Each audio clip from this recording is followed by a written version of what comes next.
Hello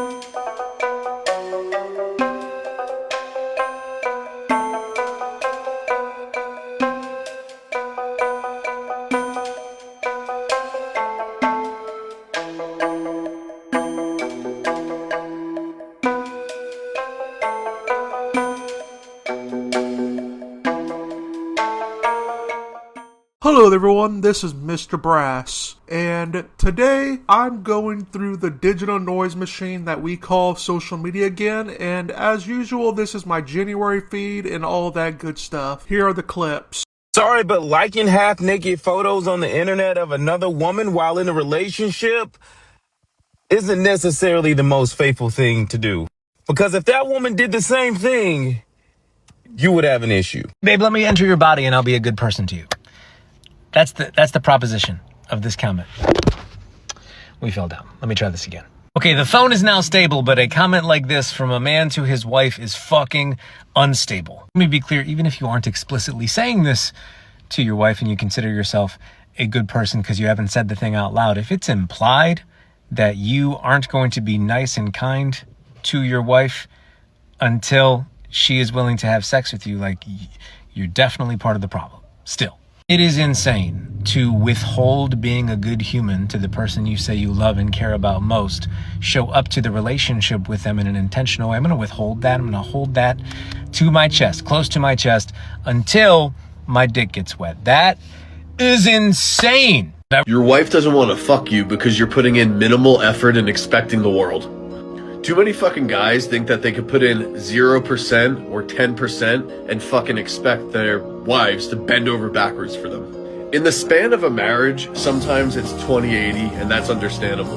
But fucking, if you're giving 0% sitting on your ass fucking playing video games all day, do you think your wife's gonna be attracted and want to fucking suck your dick? I love it when a wife is honest with her husband about him not stepping up. I fucking love it. I think it's the coolest thing to watch a wife go to her husband and say, hey, look at yourself. Who's the person I married? Where's that ambitious guy? What are you doing? What pisses me off is in those moments when a couple divorces, he gets in the best shape of his life, gets his money right, and I'm like, dude, why didn't you just do that for your wife? That's all she was asking. Now first, we should talk about what I call romantic pragmatic autonomy. As I put it, romantic relationships don't require romantic blindness in order to function, or to put in other words, you don't need to pretend other people don't exist, and that noticing anyone else is attractive magically shuts off commitment. I find the opposite mindset is quite romantic. If you both know that there are other attractive people out there, but you both just aren't pursuing them, that lets you guys both know that you are going for more than looks with each other. If your partner finds someone attractive, that doesn't necessarily mean your relationship is threatened unless your foundation is weak. Now, when it comes to sex, that operates differently, as in most traditional frameworks, it is not something that can be easily substituted without impacting the relationship itself. These assumptions cause problems because people assume emotional needs and physical needs behave under the same rules when they really don't. Lastly, we should talk about effort and attraction. This is the part people don't like hearing, but effort in a relationship often are treated as something people should give regardless of anything. But in reality, it is responsive and not absolute. It rises and falls because of perceived value, engagement, and attraction. When attraction is high, the effort feels more natural, and yet when it declines, people often see that drop as a character flaw than a signal change.